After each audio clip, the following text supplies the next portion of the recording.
Season 31 of Diablo is here, and I'm going to teach you how to play the best Barbarian build there is, which is the Raekor Boulder build. Let's start off looking at the skills we're going to use. Starting off then with our primary and secondary skills, we have Weapon Throw, hurling a mighty axe that damages the enemy using the balanced weapon rune so we can hold shift while to attack without moving with it. Ancient Spear and ding ding ding, Boulder Toss on the rune, costs 25 fury plus all remaining fury. So the Boulder Toss rune turns it into a boulder rather than a spear, and it's actually going to expend all remaining fury to deal damage. Now, with some of the gear that we're going to be getting in this set, basically our weapon throw is actually going to be able to generate fury over the cap, meaning we can do even more damage by spending even more fury with our Boulder Toss. We've then got Ignore Pain, a quite simple defensive cooldown. On 30 seconds, your Rage protects you from most damage for 7 seconds. Battle Rage, again, costing 20 fury. Unleashing your Inner Rage, increasing your damage and critical hit chance, lasts 120 seconds. Gather Rage and periodically unleash it upon nearby enemies. Quite simple there, of course, doing more crit damage on the abilities we're doing, especially Boulder Toss. Furious Charge. You're going to notice we haven't taken a rune on this. The Raekor set itself, the 4-piece set, means that we get all runes from Furious Charge. Charge all enemies in your path and knock them back. Let's have a look then at the runes we're getting with it. Remember, we're getting all of them. Battering Ram, increasing the damage. Merciless Assault, each enemy charged reduces the recharge time of Furious Charge. Stamina, you're going to generate additional fury for each enemy hit. Cold Rush, they're all frozen. Dreadnought, we can actually have 3 charges of it, which is fantastic for the throughput of the build. Lastly, Wrath of the Berserker, become Fury Incarnate for 20 seconds. That's going to give you increased damage. Now looking at the passive skills, one of them is actually going to directly affect Wrath of the Berserker, which is the Boon of Bull Kaphos. Basically, it's reducing the cooldown of your Wrath of the Berserker by 30 seconds. We've got No Escape, increasing the damage of your Weapon Throw and Ancient Spear by 30% against enemies more than 15 yards away from you. TLDR then, we are going to want to be attacking enemies at quite a distance if we can. There's a few more reasons for this I'll be going through shortly. Relentless, while below 35% health, all skills cost 50% less fury, life per fury spent is doubled, and all damage taken is reduced, a good defensive there. And Rampage is a damage increasing ability we can build up. Our increasing strength by 1% for 8 seconds after killing or assisting in killing an enemy. Basically, in solo or group content then, this effect stacks up to 25 times. All quite straightforward on there. Now let's have a look at the gear and how it's going to impact these skills that we have taken. Starting, of course, with the Raekor set, which is what this build is predominantly built around. The 2 sets then, giving a Furious Charge is actually going to refund a charge if it only hits one enemy. So if we're doing Greater Rift bosses and things like that, we're actually going to get that charge refunded, remember, on our Furious Charge that is having all runes. The 4 set then, Furious Charge, again, is going to gain the effect of all runes, which we've already spoken about, and deals 1000% increased damage. For every 1% life you're missing, the damage of your Ancient Spear is increased by 2%. Ancient Spear, remember, is actually the Boulder Toss that we're going to be using. The 6 set, which is where it gets really exciting, hitting enemies with Furious Charge or Weapon Throw. Remember again, Weapon Throw and Furious Charge. Increases the damage of our next Ancient Spear by a whopping 2500% and causes it to release multiple spears from its target. This effect stacks and each spear throw consumes a maximum of 5 stacks, making a whopping great big Boulder Throw AoE area damage effect. So that is the main part of the build. And the set. The rest of it then, our weapons. We've got 2 one-handed weapons. In the main hand, the 300th spear, increasing the damage of Weapon Throw and Ancient Spear by 200%. The attack speed of Weapon Throw is also increased by 200%. Remember, with our Weapon Throw, we're going to want to be using this to regenerate fury over the cap so that we can actually then spend it all as much as possible with our Ancient Spear Boulder Toss, which is going to use the remaining amount of fury we have to do extra damage. On our other hand, it's Ariat's Law. Weapon Throw and Ancient Spear deal are 200% increased damage. Pretty self-explanatory there. Weapon Throw generates up to 50 additional fury, and this is where I'm talking about that extra fury from your Weapon Throw over the cap. So Weapon Throw generates up to 50 additional fury based on the distance on the enemy hit. Again, further away the better. The generated fury can go above the maximum cap by 200 fury. So again, we can generate fury with our Weapon Throw, 200 fury over the cap. Ancient Spear, which is our Boulder Toss. Ancient Spear refunds up to 50 fury based on distance to the enemy hit and resets your fury cap to its base maximum. Again, remember on the, the Boulder Toss, we're going to expend all remaining Fury to deal 20% damage of weapon damage for every point of Fury expended to enemies within 9 yards of the impact location. And therefore, again, like I've said, it's doing big AoE damage the more Fury we're using on that. The remaining few items we've got here then, on the wrist item, it's Scalar's Salvation, increases the damage of Ancient Spear, again, Boulder Toss by 200%. If your Ancient Spear Boulder Toss hits 5 or fewer enemies, the damage is actually doubled by 100%. On the neck, we're going with Squirt's Necklace. While not taking damage, damage dealt is increased by up to 100%, but damage taken is also increased by 50%. This is really, really fantastic. Yes, it does make us a bit more squishy, but the damage is not to be scoffed at. Of course, an extra 100% when not taking damage. We then, for a bit more survivability and cooldown reduction, are going with Captain Crimson's on the belt and legs. These are quite cheap to make, and I do advise that you just keep rolling them to at least get an ancient on these because of how quick they are to make at the blacksmith. Yes, you can make these at the blacksmith if you weren't aware. 2 set then is going to regenerate 6,000 life per second, reducing cooldown of skills by 20%, reducing resource costs by 20%, increasing damage dealt is increased by percentage of your cooldown reduction. Damage taken is reduced by a percentage of your cost reduction. Lastly, the 2 rings, Convection of Elements. This is going to cycle different elements, including physical, to actually do 200% increased damage. So every 4 seconds it cycles one. When it gets to physical, which we're going to be doing with our Boulder Toss, this will then do 200% increased damage. On the other ring, we're going for the Band of Might after casting Furious Charge, Ground Stomp or Leap. For us, it's going to be Furious Charge that we're looking for on this one. Take 80% reduced damage for 8 seconds. So we're charging in there, taking reduced damage, and we've got all those runes active, remember, on our Furious Charge. On the Kunai's Cube for the gear, we've got the Furnace, a 2-hander, increasing damage against elites by 50%. No brainer on that one, does what it says on the tin. Ancient Parven Defenders, each stunned enemy within 25 yards reduces your damage taken. Fantastic there. And then the Ring of Royal Grandeur, where we're only going to need 5 pieces, not 6, or 2 rather than 3 on the Captain Crimson's. It's going to reduce the number of items you need by set bonuses by 1.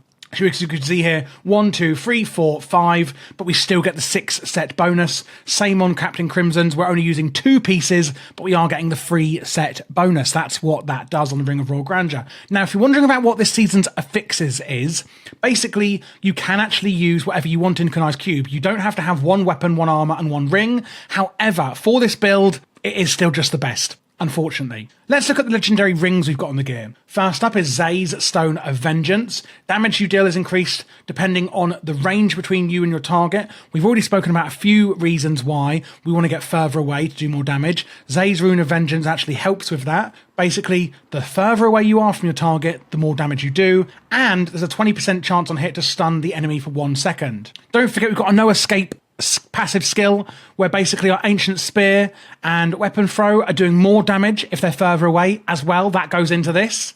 This is giving a chance to stun the enemy member, doing more damage. We've also got Bane of the Trapped, increasing damage against enemies under the effects of controlling the parrying effect. So when we do slam in, we're actually going to gain an aura as well, slowing them and therefore doing more damage. When we go in with our Furious Charge. And lastly, it's going to be the Bane of the Stricken. Each attack you make against an enemy increases the damage it takes from us, including an extra 25% damage bonus on Rift Guardians. No brainer on that one as well. Looking at the gear we're going to put on our follower and what follower to take, I recommend the Enchantress. Again, we are looking to slow the enemy to do more damage to them, so we can use our Temporal Pulse here. Basically, it's going to put out some Arcane Orbs and it slows them. The second one, Frenetic Harmony, reducing your skills cooldowns by 5% based on the Enchantress's intelligence. Because of that then, please do socket as much intelligence into Enchantress as you can. The third one is Powered Shield, reduces damage taken by 6%, etc. Basically, it's survivability for you in the Enchantress. And Fate Slaps, which is a get out of jail free card if you get a killing blow on yourself, saving you. Especially helpful in hardcore. On the weapon, it's Thunder Fury. This is going to be doing AoE. It bounces around doing lightning damage to 5 targets. Remember, with your convection to elements, it will also go on to lightning damage at one point other than physical, and this will help with damage on there as well. But mainly, it's going to give them a movement speed reduction as well on here, helping us do more damage to slow targets. On the hands and legs, we're going to put the Kane's Destiny set, increasing attack speed and giving her more experience. Woohoo for her. The Oculus Ring is really good. I do think with this build, it isn't the best of the best, but basically what it does is it puts a circle on the ground, gold, and if you step in it, you'll do more damage. Now, what we hope is that it's going to appear further away from the targets that we're attacking, so we can stand in it and do our boulder toss from far away, and weapon throw, and therefore actually doing more damage, in that distance, wherever the gold little area appears. Of course, it may work like this, it may go really close, it's kind of a bit random, but not to be scoffed at.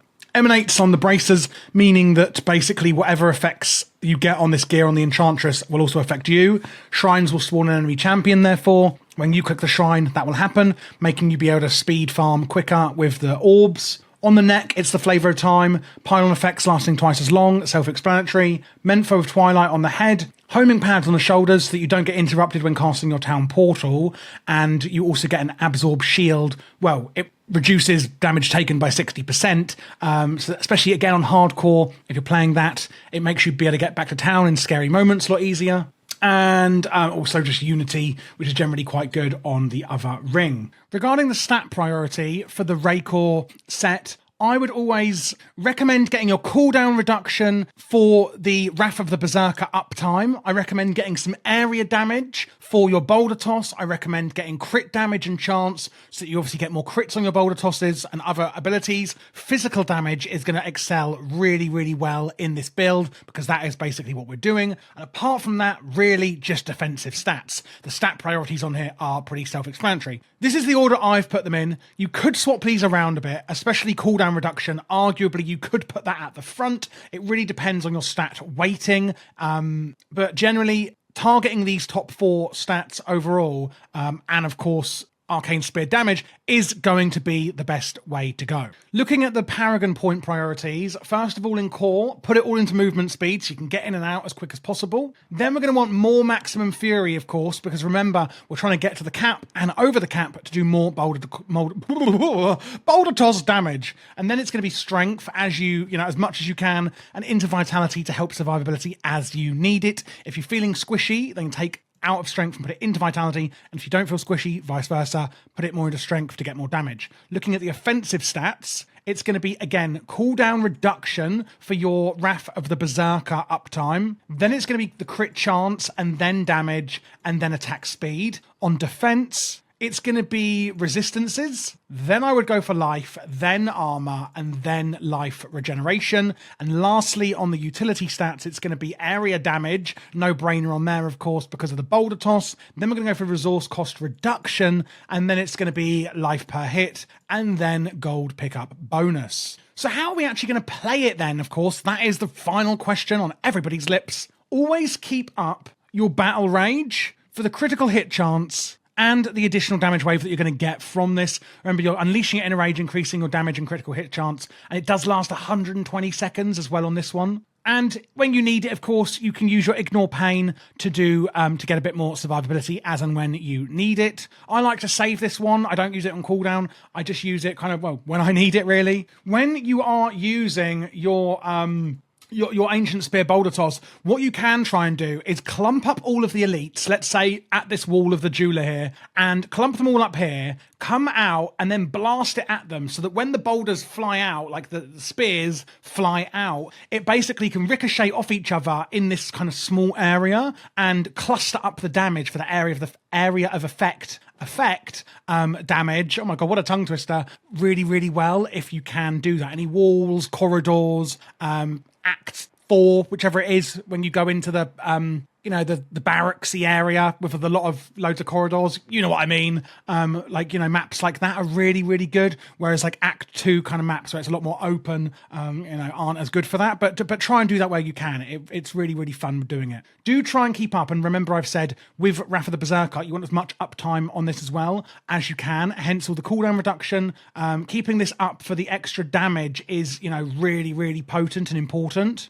But I would use this, and then I would get, 1, 2, 3, 4, 5 maybe weapon throws out, maxing out your fury over the cap to then go in with a massive boulder toss. I can't show you hit, probably because obviously there's no enemies to give me fury. And then once that's happened, once you've done that, after every single boulder toss, you should then go in with your Furious Charge to help you regenerate your Fury straight after. And so we can restart that process and cycle again with the weapon throw and boulder toss with the tons of Fury we're going to get. And then basically you can just keep repeating that until your Wrath of the Berserker expires. So it's like a little mini rotation and cycle. And then when it is on cooldown, your Wrath of the Berserker, try and group up a lot more enemies that you can. Again, bringing them somewhere like a wall or somewhere where you can kind of gather them, shove them in some corner, toss those boulders at them so they can ricochet off each other when they spear out with the 6-set bonus of Raekors,